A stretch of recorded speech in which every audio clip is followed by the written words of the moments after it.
So I'm just on my way to a conference, networking event, roundtable affair, and I was just driving along and I saw on the other side of the road, quite a wide footpath, 3 people. One was an old guy walking towards us.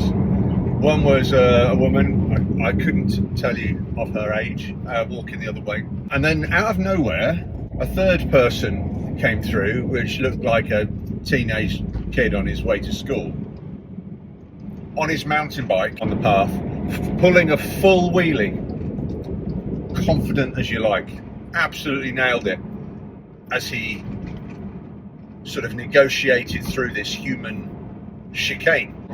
And tenuously, it made me think, obviously, about some kind of LinkedIn or business lesson. The guy looked like he was unimpressed.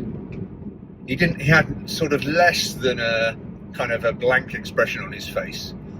It almost looked like he was thinking, Jesus, really? Why are you doing that? You know, you could have knocked me over, etc., etc.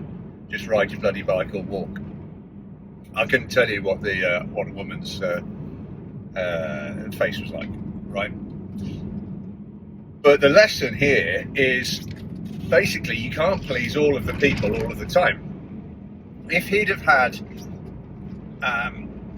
2 sort of teenagers coming towards him and that he was weaving in between, then there's a real likelihood that they'd have probably been quite impressed. They'd have perhaps cheered him on, or thought he was some kind of legend. But that wasn't his audience at that point. It was this old guy who looked less than impressed. So perhaps when you're putting out your content, whether that's on a LinkedIn post or videos or some other thing, then why don't you recognize that you're just not going to please all the people all the time, right?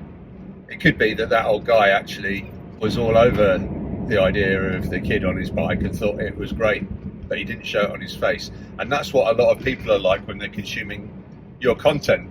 They don't actually stand up and give you a massive round of applause. They're more likely to sort of quietly acknowledge it and then remember it and come to you when they want to work with you. So I'll leave you with that thought.